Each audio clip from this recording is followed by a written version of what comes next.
আজকে আমরা বিশিষ্ট বাঙালি কবি ও সাহিত্যিকের উল্লেখযোগ্য রচনার শেষ পর্ব।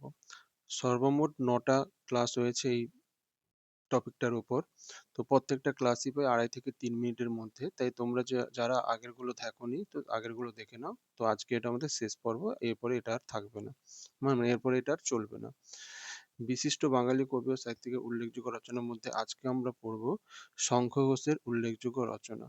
কাব্যগ্রন্থের মধ্যে আছে বাবরের প্রার্থনা, মুখ থেকে যায় বিজ্ঞাপনে। গদ্য গ্রন্থের মধ্যে আছে উর্বশীর হাসি, কল্পনার হিস্টোরিয়া, এখন সব অলীক, ছেঁড়া ক্যাম্বিসের ব্যাগ, বটপাকুড়ের ফেনা, অকম্পের রবীন্দ্রনাথ। এরপর আমরা আসি সুনীল গঙ্গোপাধ্যায়ের উল্লেখযোগ্য রচনা। সিরিজের মধ্যে আছে কাকাবাবু, প্রধান চরিত্রে রাজা রায়চৌধুরী, যিনি কাকাবাবু নামে পরিচিত, সন্তু জোজো। নীল মানুষ, প্রধান চরিত্রে আছে রণজয়, রণজয় নীল মানুষ হয়ে যাবে। উপন্যাসের মধ্যে আত্মপ্রকাশ, আমি কিরকম ভাবে বেঁচে আছি, হঠাৎ নীরার জন্য, রাত্রির রঁদেভু, শ্যামবাজারের মোড়ের আড্ডা, অর্ধেক জীবন, অরণ্যের দিনরাত্রি, অর্জুন, প্রথম আলো, সেই সময়, পূর্ব পশ্চিম, ভানু ও রানু, মনের মানুষ। এরপর আমরা আসি শীর্ষেন্দু মুখোপাধ্যায়ের উল্লেখযোগ্য রচনা। সিরিজের মধ্যে আছে শবর গোয়েন্দা, গোয়েন্দা বরদাচরণ, অদ্ভুতুড়ে সিরিজ। উপন্যাসের মধ্যে আছে মানব জমিন, যাও পাখি, কাগজের বউ, দূরবীন, পার্থিব।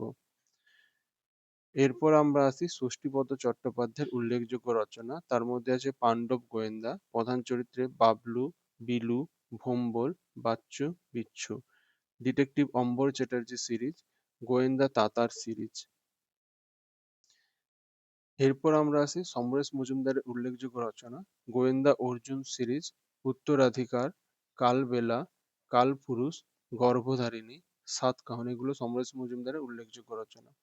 এরপর আমরা আসি সুচিত্রা ভট্টাচার্যের উল্লেখযোগ্য রচনা মিতিন মাসি সিরিজ, যেটা এখন খুবই প্রসিদ্ধ। তো সেটার ষষ্ঠ হচ্ছে সুচিত্রা ভট্টাচার্য। সুজন সুজন দাশগুপ্তের উল্লেখযোগ্য রচনা একেনবাবু সিরিজ, এটাও খুবই এখন প্রচলিত। তো এর ষষ্ঠ হচ্ছে সুজন দাশগুপ্ত। অদ্বৈত মল্লবর্মণের উল্লেখযোগ্য রচনা তিতাস একটি নদীর নাম। তো আমরা এই সিরিজটা আজকে শেষ করলাম। তো তোমরা প্রত্যেকটি ভিডিও দেখে এইটা প্রিপারেশন করে নাও। ধন্যবাদ।